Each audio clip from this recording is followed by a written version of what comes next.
6 o'clock. Very good evening to everybody. This is a Hackney Council Pensions Committee meeting. My name is Gareth Sykes. I'm the Governance Services Officer for this meeting, and we'll begin, before we get to the formal meeting agenda, I'll begin by sort of just reading out the meeting protocol for the meeting. So it is as follows. I'd like to remind members who are physically present and also those who may be joining remotely of the following protocol. Only speak when invited to by the chair. If you wish to speak, please raise your hand and direct all communications via the chair.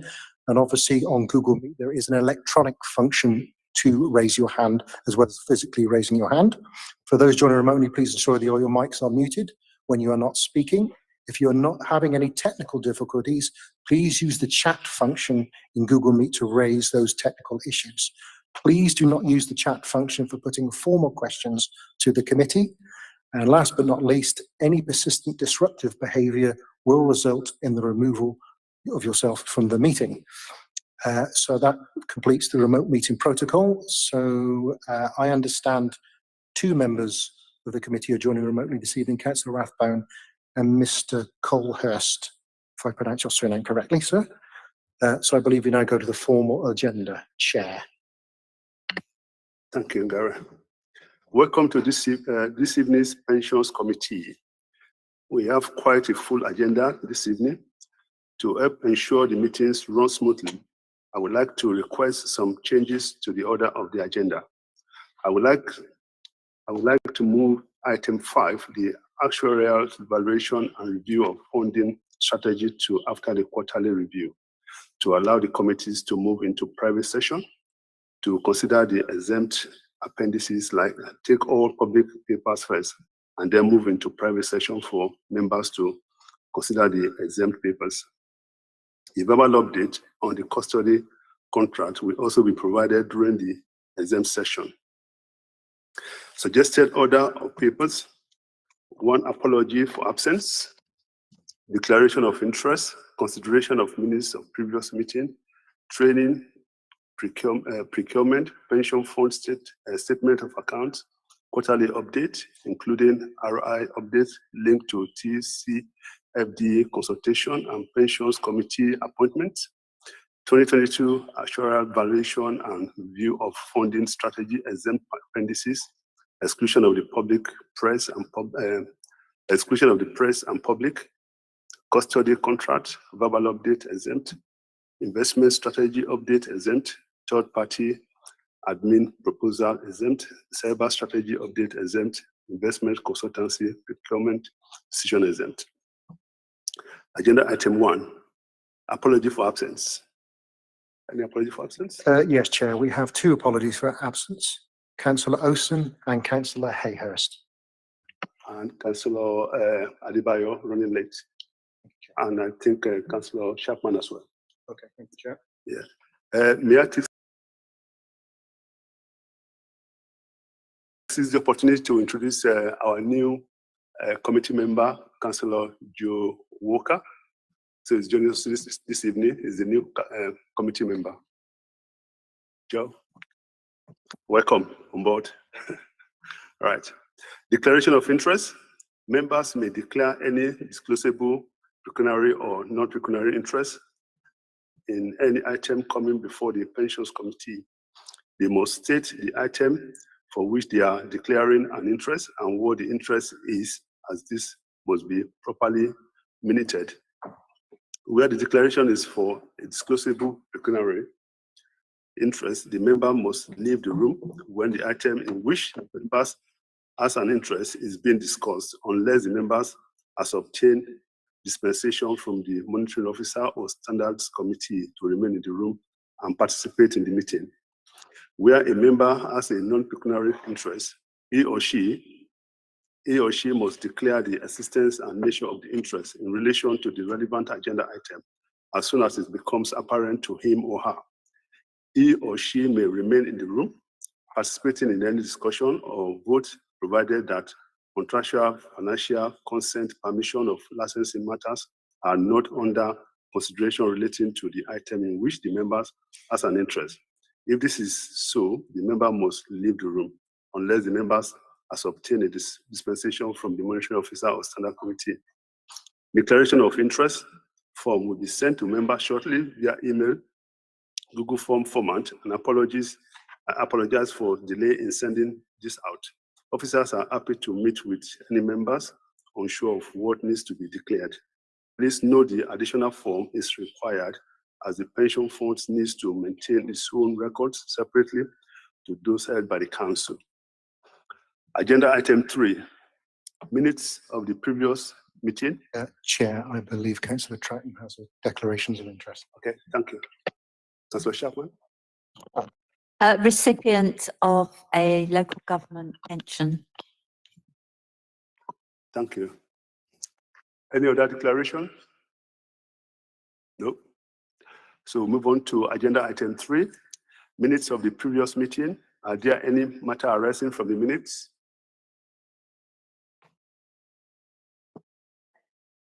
No. And we agree the minutes. Councillor Chapman.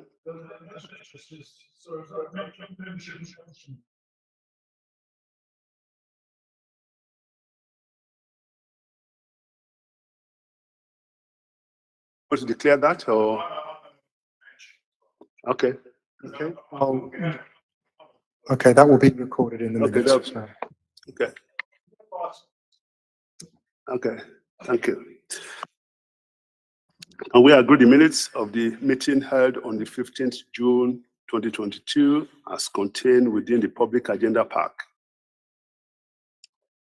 Do we agree the minutes? Agree, thank you.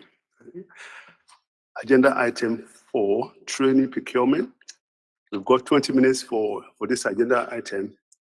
So this is our first substantive item on the agenda. Can I invite Catherine Pierce of OON, the Funds Benefits and Governance Advisor, to present the training session. Thank you.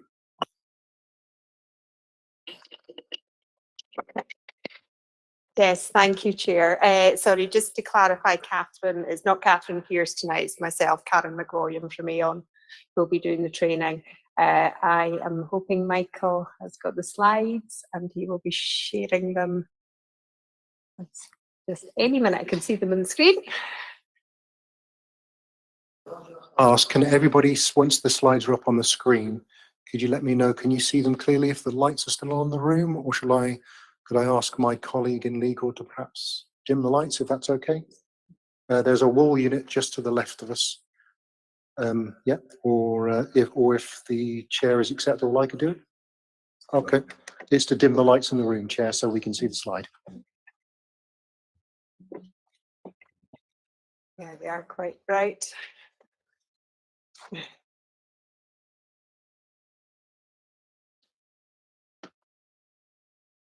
Is that acceptable?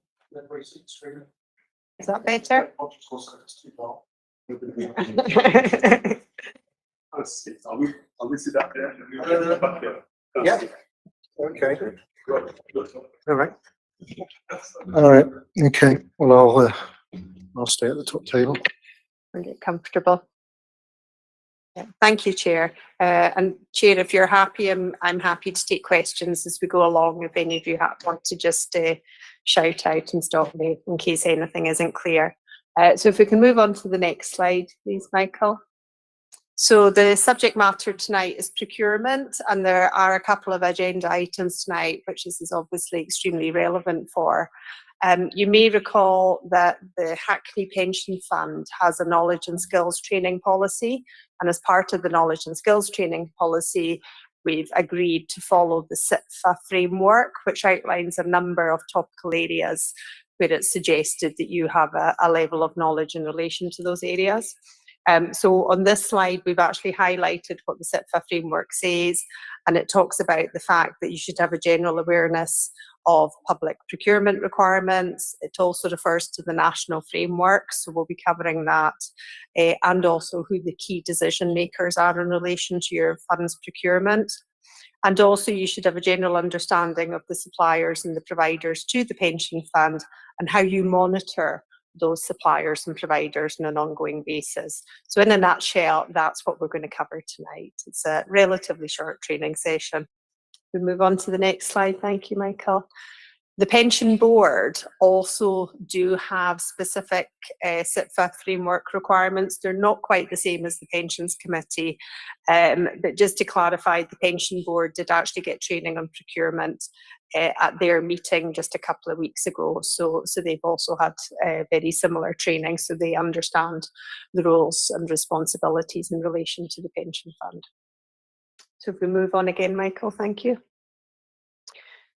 So the training requirements are driven, I would say, pretty much 99% by the law, and there are a number of legislative requirements. The principles behind those requirements are to ensure that there's a quality of treatment, there's transparency, and also appropriate competition, which results in value for money for public organisations such as local authorities. And there's a lot of legislation that we do need to follow. And the purpose of today is not to go into the legislation, but just to give you an overview of the elements so that you can understand when procurement is being carried out on your behalf by the officers, and then you are asked to make decisions in relation to procurement, what the officers have actually done before they actually come up with recommendations to you. So if we move on to the next slide. And this has got a number of areas on it that are actually covered by procurement. The main regulations are the Public Contract Regulations 2015. And I just want to illustrate a couple of the elements that are included in there. So for example, there's different types of procurement. You can have open tenders, you can have restricted tenders, and I'm also on the next slide going to talk about frameworks. And the majority of the procurement that you actually carry out for the pension fund is actually through frameworks that are set up for the local government pension scheme as a whole. One of the key elements of carrying out a procurement exercise is the criteria that is set. So for each supplier that you appoint, there'll be a range of criteria. Sometimes they'll be in relation to quality or service fit, but there'll always be pricing in there as well. And the idea is that you actually apply percentages to that criteria, and there's set questions that are marked in a very strict way. So you might actually think, well, that's fine. Officers, go away, do your job, but actually let's get someone in at the end of the day. They'll do a presentation to the committee and we'll just pick who we want. But unfortunately, legislation doesn't allow that. We have to follow very strict criteria and be able to evidence how we're actually meeting that criteria. There's also, we hear a lot about suppliers sometimes putting in really low bids for procurement prices, and there is actually a requirement that if anything looks abnormally low, that you actually have to do some digging and some investigating to understand why that is the case. And there's also thresholds about the different types of procurement. So for example, you can actually do a very much shorter type of procurement for at a contract price that is less than roughly £71,000. So a lot of the legislative requirements don't apply in those cases. Underneath all of this, the council has contract procedure rules, and I'm sure that when you first became a councillor, you would have had some induction training where the contract procedure rules were referred to, and those are part of the council's constitution, and that just explains how, at a council level, you are applying the legal requirements. One of the downsides of procurement is suppliers can sometimes feel a little bit aggrieved if they're not appointed to a contract. In the local government pension scheme world, we've been really lucky that that hasn't applied often. But there was a recent court case that I just want to, or a recent challenge, I should say, that I just want to highlight to you. And that relates to an organisation, actually, they are referred to one of the papers tonight, but it's a Local Public Pensions Administration Limited. And they went to tender for an administration system. So this is the software that they use to calculate all the benefits for their scheme members. And their existing supplier, Haywood, were not appointed, and instead they moved to another supplier, which is called Civica. And Haywood, who run the Aquila Haywood it is, they actually challenged because they felt that the pricing that was carried out as part of the evaluation of the tenders was not strictly in line with the criteria that had actually been published, that they had actually bid on. And they were successful in that challenge. And as a result, Local Pensions Partnership Administration had to remark all of the submissions. And they didn't come to a different conclusion, but it just shows that actually a challenge can cost an awful lot of money if that does actually go down. So it's very important that we do follow the proper rules and procedures when carrying out a tender. So if we can move on to the next slide, please, Michael. As I mentioned, the majority of the fund suppliers are actually appointed under what we call frameworks. And the frameworks that we work under are the Local Government Pension Scheme national frameworks, and they're managed by Norfolk County Council. And there's a range of them. So for example, there's a framework for actuarial, they've all got really snappy titles, actuarial benefits, governance and consultancy services. There's one for investment services. There's ones for pensions administration, operational support services. There's one for pensions administration software. So there's a full range of frameworks that have been set up. And how a framework operates is procurement commences explaining what the services are, and they actually invite bids from a number of organisations. And again, there's set criteria for the procurement, and all the suppliers put their bids in, and they're evaluated against the set criteria. And as part of the framework, the organisation will say how many organisations they want to actually be in the framework. So quite often you'll maybe have 5, 6, 7, but some of them could even have 12, 13, 14 organisations, depending on the type of work. And they can also be split into different lots. So for example, the Actuarial Benefits Governance Consultancy Service framework, I think, has 5 lots now. One for actuarial services, one for benefit services, one for governance, etc. And what that means is a lot of the hard work is carried out by a group of local authorities working on behalf of the wider group of local authorities that manage local government pension schemes. So it's actually a very efficient way of actually identifying a group of suppliers that then other local authorities can come along and say, I want to draw down under that framework, and they've already had these local suppliers already vetted, and you know that they actually meet a certain standard and can provide the service. And then when the local government fund comes along, such as Hackney Council, they can actually then do what we call a mini tender, which actually focuses on their specific needs, but they already know that they've got a group of organisations that meet the needs at a high level. So some of the procurement information that you'll get whenever you're asked to consider appointing a supplier will be under a framework arrangement, which has been run by Norfolk County Council. And I should actually say, whenever a framework is set up, there has to be a group of local authorities that work together to actually put that in place. And the pensions team at Hackney Pension Fund have been very instrumental in being part of that group, which are called the founding authorities.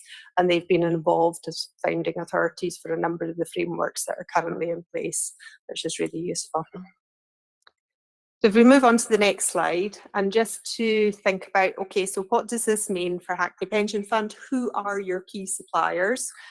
So on this slide, I've just highlighted the main suppliers. So we have the fund actuary, which is Stephen here to my left, and that's Hymans Robertson.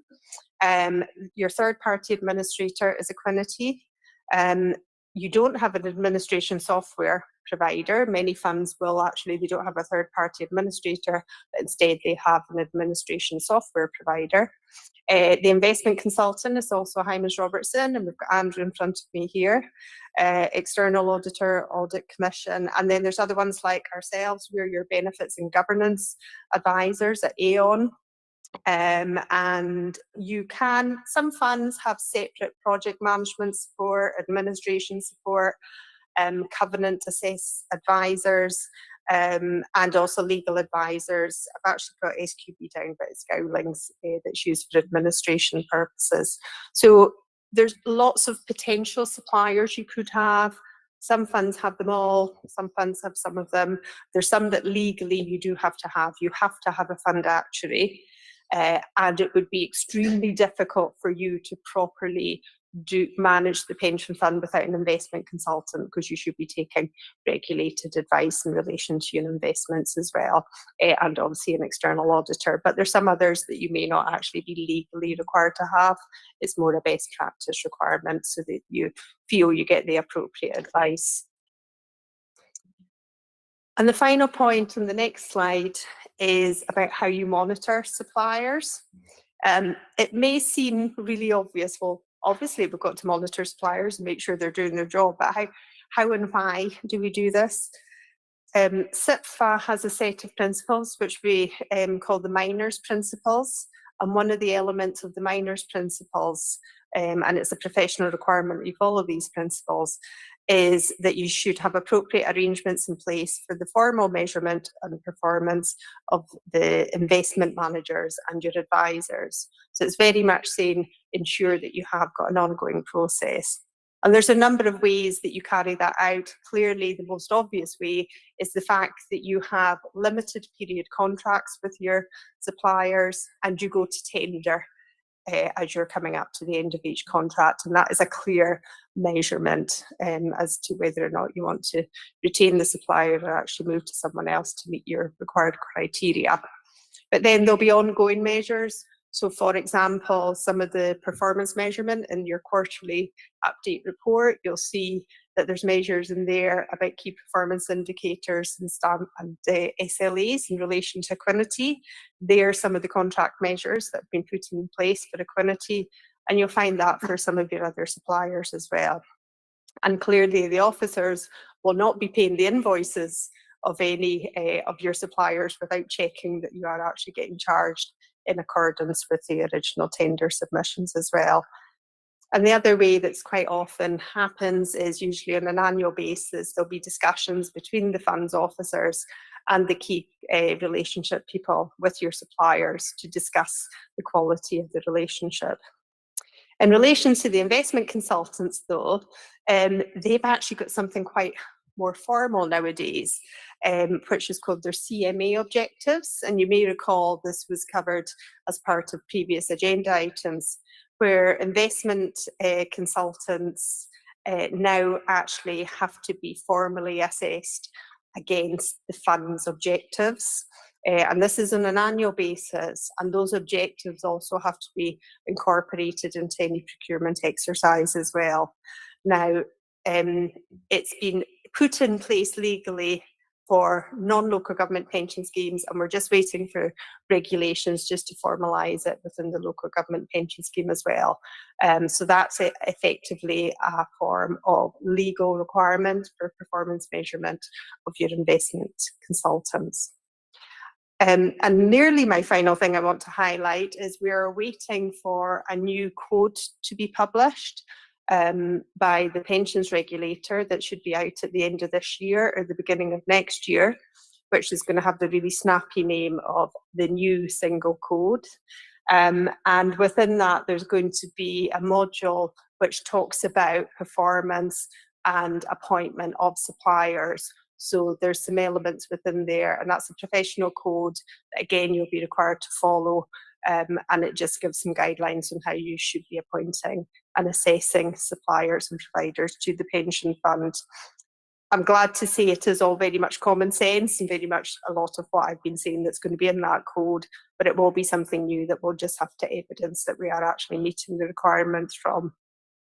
So that's an overview of the background and why we do procurement, how we monitor suppliers. Probably the final point just to highlight is though the officers will be doing a lot of work for this, it is the pensions committee who ultimately decide who is appointed. As I mentioned at the beginning of the session, there's clearly very strict requirements that have to be followed in relation to criteria and scoring of criteria, but clearly you need to be satisfied with the information that's been provided to you and the recommendations that are being made actually follow those requirements in making your decisions. So that's all I was going to say, Chair, but happy to take any further questions. Thank you, Catherine. Any questions or comment from members? No? Councillor Chapman? No? Okay. Thank you. Okay. Thank you for the presentation. So we are now moving on to agenda item 6, sorry. Pensions Fund Statement of Accounts. Can I invite Rachel to introduce the report, please? Thank you.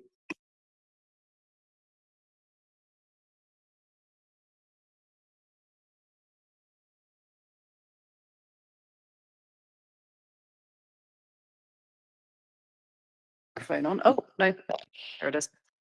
Brilliant. So this is a very brief report introducing the pension fund's draft statements of accounts for 2021-2022.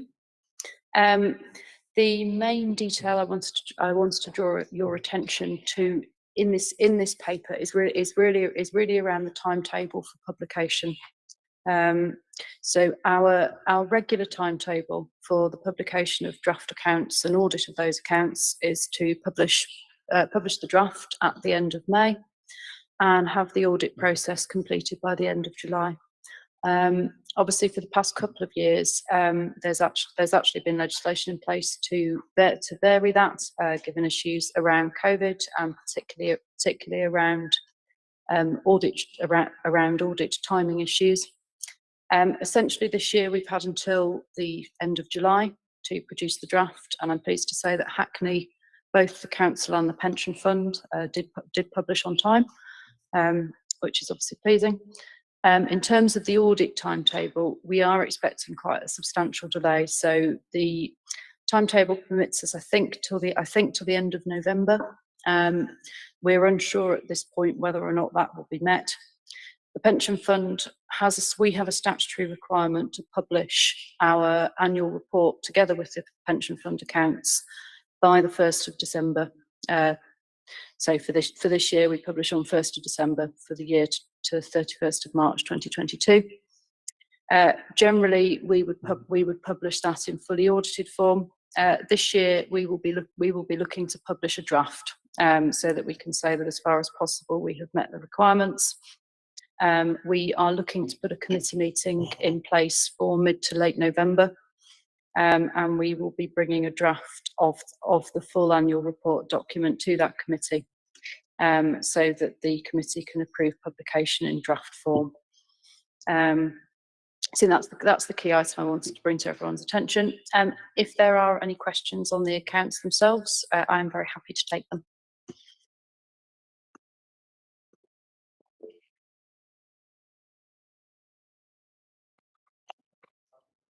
Chair, so I think Henry has raised a hand. Oh, sorry, I can't see it. So, Henry. Yeah, no, thank you. I'm just curious as to what's the reason for this delay. It feels as if because we've been given an extension that we're going to run with it, but I can't understand why are these accounts so late? So the accounts themselves we have completed and published in. So our usual timetable would be May. Obviously, with the extension, I admit we have published in July. The most substantial delay is really to the audit of the accounts. And why is that? I mean, it just seems to me I don't understand it. So I think there have been challenges for auditors in previous years around resourcing, I think, local government accounts in general, and I think particularly some of the more technical areas, so such as capital accounting, the pension fund. I think some of those have proved more challenging for auditors to resource. I have to admit, I am not quite sure as to the absolute cause of the delay this year. But I'd attribute it largely to audit resourcing issues. I don't know if Jackie's got anything she wanted to add. Oh, Ian. Thanks for that, Chair, and very happy to take the question. I think, Henry, to be honest, it's a challenge that's facing, and it's been widely documented, not just locally, but across the local government community about the real challenges there are in external audit. I know speaking with the Chamberlain, who you'll also be very familiar with, knows the challenges the city are having in getting their accounts signed off. Through the Chair of Audit, we've been lobbying extensively for recognition to the need to fix issues with external audit. So the points Rachel's outlined are not an issue with how Hackney goes about preparing its accounts, but with real failures in the actual external audit system. Thank you. Okay, no, thank you. I'm aware of problems elsewhere. So this is an auditor issue. It's not Hackney Council being Absolutely. slated. And let's be, given we're on the record, let's be under no illusions. It's not a Hackney Council issue. Yeah. Okay. That's what I was trying to get at. Thank you.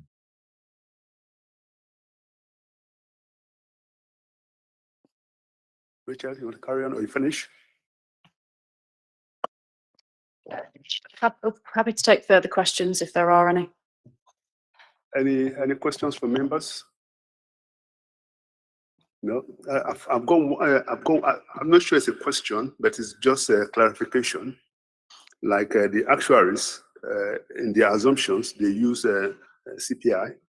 I'm just wondering, in the papers, there's the government is using RPI for index-linked benefits. Any particular reason for that? So use of CPI. It is simply how the LGPS and other public sector funds uprate their pension benefits. So they've been uprated by CPI for quite a number of years now, rather than RPI. So there's the link to the value of liabilities is clear because the liabilities do increase by CPI every year.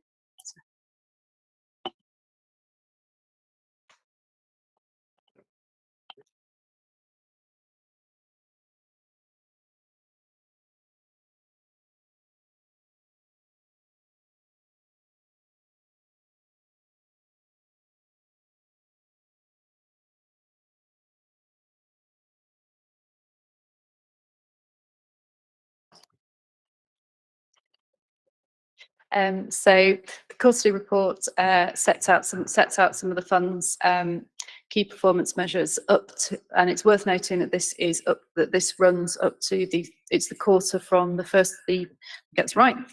of April through to the 30th of June 2022. So obviously what this report will not pick up is certain market issues arising over the last few days. So it's worth noting that those won't be factored into this report, and we do have a separate briefing note on those issues. Essentially, I'm happy to take the report as read by the committee, and if there are any specific questions, I'd be happy to take them.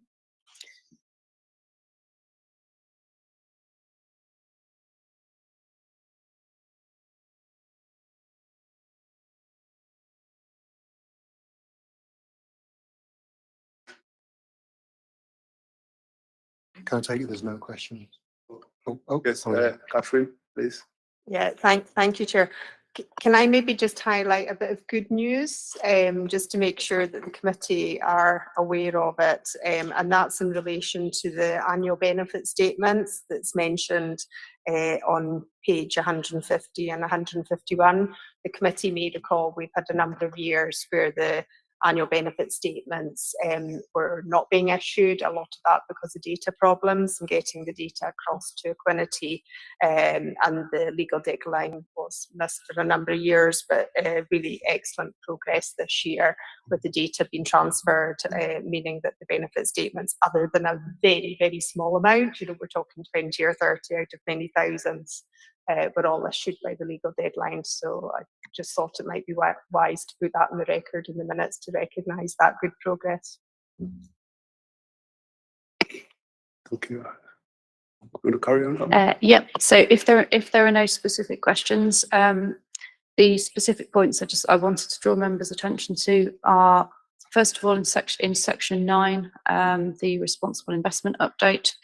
It's just to note that obviously the committee wishes to be in a position to set a new climate change target by January 2023.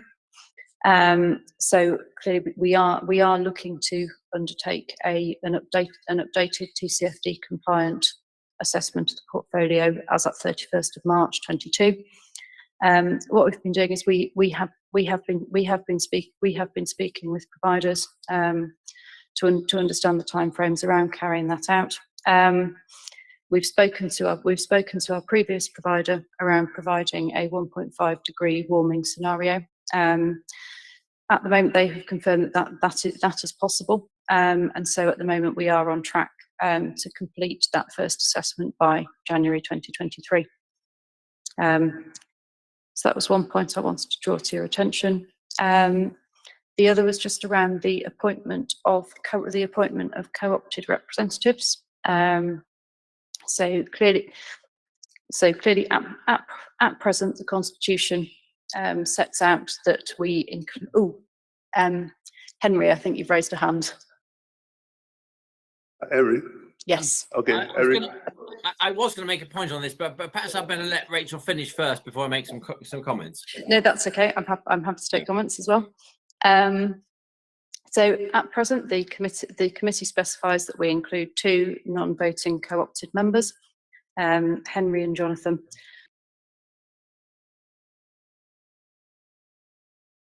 Is anything around the length of appointment, or how we appoint co-opted members, which is a little bit different to the Pensions Board, where the terms of reference for the board provide quite a lot of detail around the appointment process. So it is something that we've wanted to give a bit of consideration to for a number of years, really just to make sure that that we have sort of defined terms of office in place as for the board, and that we have a brief but documented process for appointing our co-opted reps. We feel it'd be appropriate that the terms for representatives mirror those of the committee.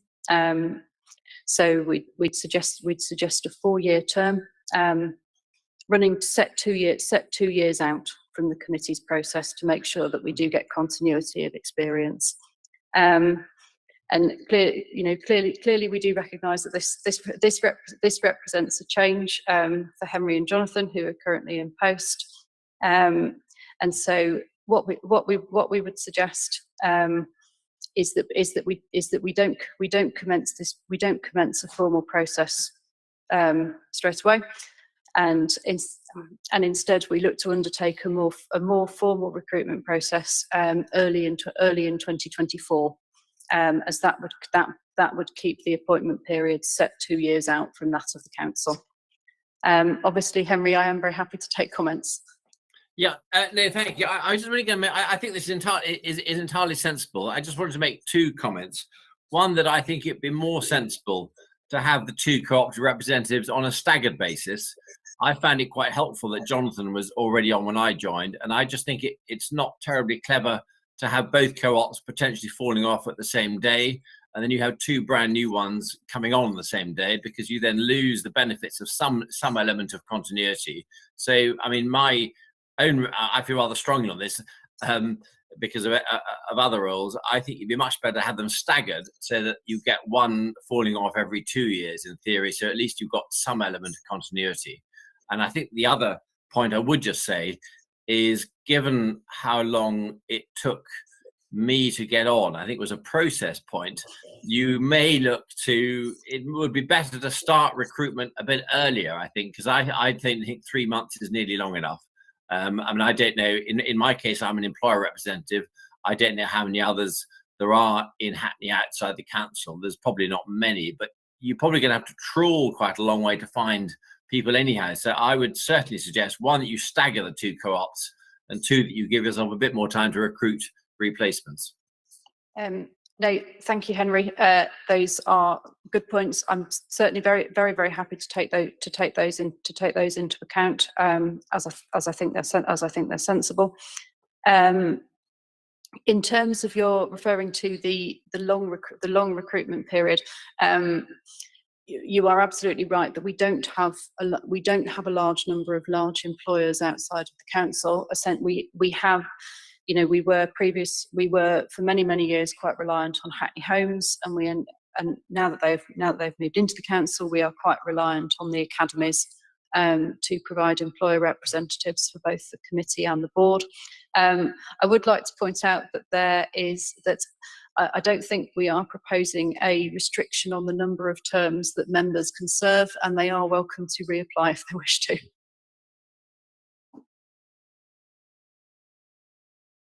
No, that's fine, but I still think you should have them staggered because you need to allow that at some stage somebody's going to fall off. We are, so with the 2 years, what we'd intended to do is to stagger it with when we see change in councillors on the committee. As we acknowledge, we do see change at council elections as well. What we could possibly do is look to stagger the co-opted reps, say a year apart. If we could, it's certainly something that we can look at. But the original intention behind both being at that 2-year mark was to avoid a clash with the elections and try to limit the proportion of our committee that was replaced at any one time. But I do take your point around staggering the 2 reps as well. Okay. All right. Thank you. Councillor I think- Troughton. I think it is quite important. I know we have a slightly different position to the elected councillors, but that's exactly my reason, is that you should allow some degree of continuity. And you know, if we're looking at long-term investment, which we are for pensions, I don't think you necessarily should be so constrained by the shorter-term election periods of the councillors. I just think this is really important to make sure you do have an element of continuity in what I call your externals for oversight of pretty long-term funds. I'll say no more. All right, Councillor Troughton. Thank you, Chair. I was just actually going to suggest, you know, staggering as well. I think that is a good idea. And I would be very concerned to make sure that people can restand and be reappointed. But I do think that it needs to be their maximum terms. There may be 2 terms, but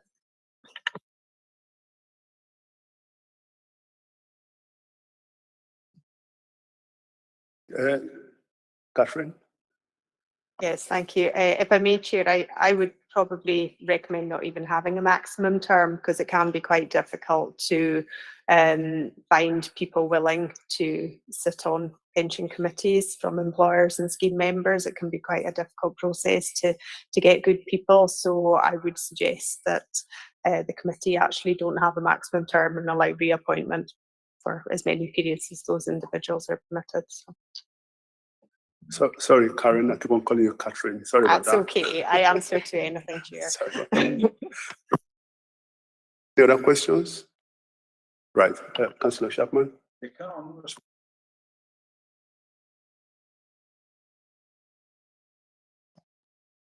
Yes. Yes. Yes. 2 questions. First is on the TCFD.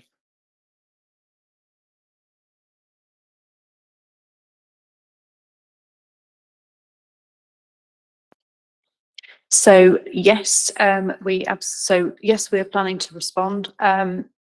What I'm hoping to do is the response date for the consultation is the 24th of November. I am hoping that we will arrange that our November committee. We're trying to ensure that is arranged prior to the 24th of November. What we can also do is we can look to share a draft response in advance as well. Sorry. Yes, I did say yes. The intention is to bring it to the November committee for a formal review. Obviously, what we can do as well is share a draft response ahead of time as well, as I recognise that the November committee the date is likely to run up. We're looking, I think, at the 22nd, so it's likely to run up quite close to the 24th, which is the final date for submission of responses.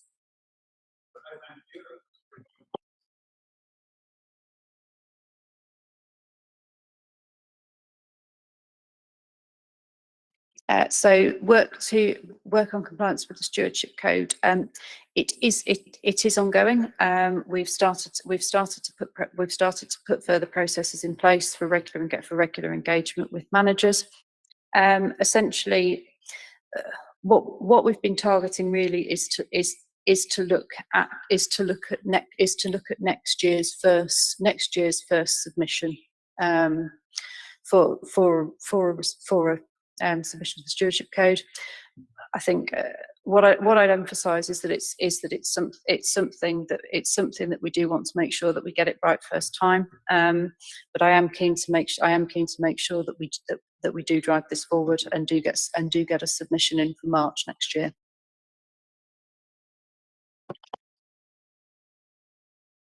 A couple of questions myself. This one is regarding MacLeod. At the moment, would it be correct to say that we don't know what the MacLeod remedy will be, when it will be implemented? We don't know when it's going to be implemented. Is that right? So unless Karen has knowledge that I don't believe we do know. If I may, Chair. We're expecting a response from government on the consultation this year, together with another set of draft regulations, which will probably go into next year where they expand the draft regulations and the consultation. So we're expecting final regulations next year with the aim of October 2024 remedy. So it's still going to be a long project. And obviously, as government goes through a number of changes, it is just delaying things. But I think the aim still is for October 2024 final conclusions. Anything that you can suggest that we should be doing in preparation for that now? If I may, Chair, I'll pick that up as well. The MacLeod programme that Hackney Pension Fund set up, gosh, it must be about a year ago now, is still working hard behind the scenes. So the main work at the moment is gathering data from all the employers to allow the calculations to be done once the final regulations are made. And that's probably the biggest part of the project, is making sure all the data is received. And there's good progress being made with that, and the data has been validated. Some of the employers maybe aren't quite providing all the data as timely or in the format that we're looking for, but good progress has been made. So there's plenty that the team are doing while we're waiting for the final regulations to be made. Councillor Adebayo.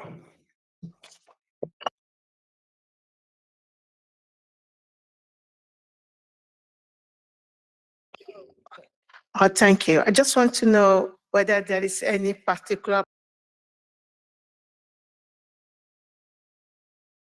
process put in place to encourage more ethnic minority to get involved in terms of the cooperatives members.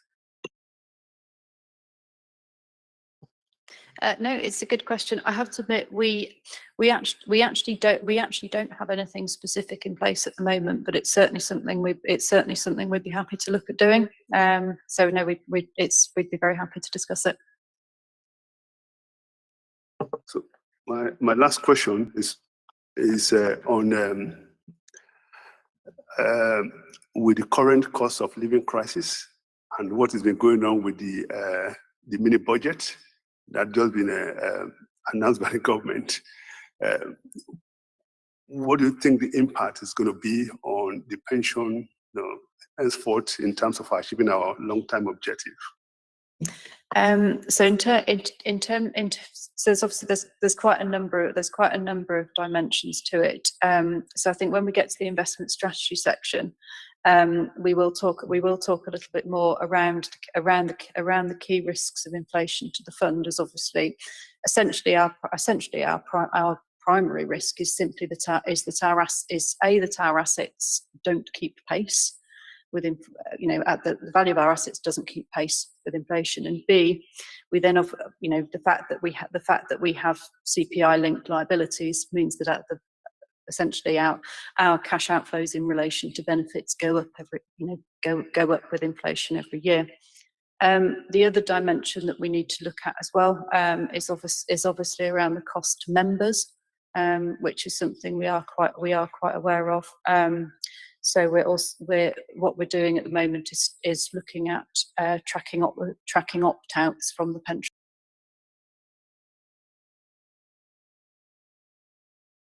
scheme, so that we can see if there's been if the cost of living crisis is having an impact on affordability for members. And so, you know, do we have more people opting out? Do we have more people going into the 50/50 scheme? And that's something that's worth exploring as well. So there's a couple of different elements to it. Ian. I think, thank you for that. Seeing not just withdrawals from the scheme or people deferring to go 50/50, for example. I think also it'll pick it up into a further item. There's obviously been a lot of coverage in the papers about impacts on pension funds, and I think what I'm keen to draw out in later agenda items is the position of the LGPS funds, but particularly Hackney funds, so that our members are reassured. And by that I mean not just our members of the committee, but also, you know, our staff, who quite rightly are asking us, you know, what they're reading in the papers, does that translate to their pension scheme? And what I'd like to do following this meeting with yourself, Chair, is issue a note to the staff, just reassuring them that what they're reading in the papers isn't as applicable to the LGPS schemes. Thank you. Any other question? Comment? So the committee is recommended to know the report. Can we know the report, please? Report, can we know the report? Is note. Thank you. We now move to agenda item 5, I guess. Chair, I believe we're going to cover this in the exempt session. If is that correct, Rachel? So, the report itself is open, and then there's a set of exempt appendices 1 and 2. So, I mean, if it's preferred, I'm happy to give a very quick introduction to the paper in open session, and then probably we can look to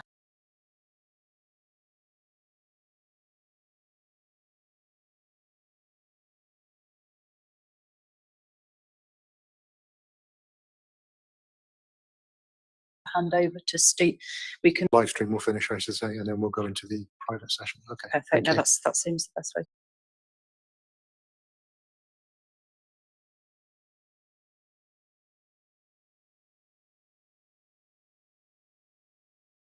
And it also presents a draft funding strategy statement for the fund.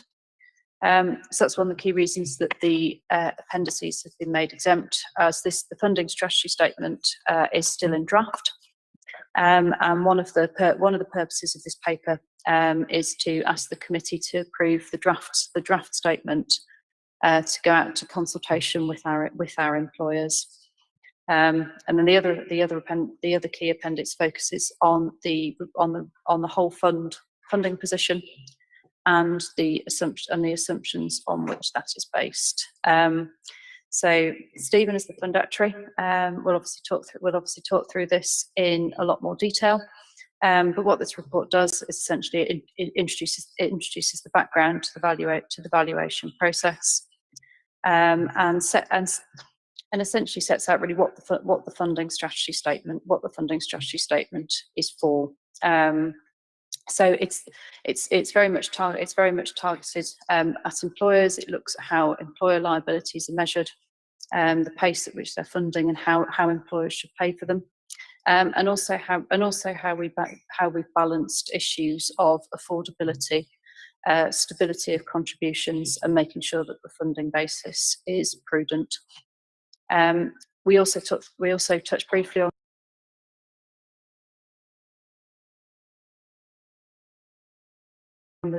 on the valuation timetable. So at present we are running to timetable, as the key data from Equinity was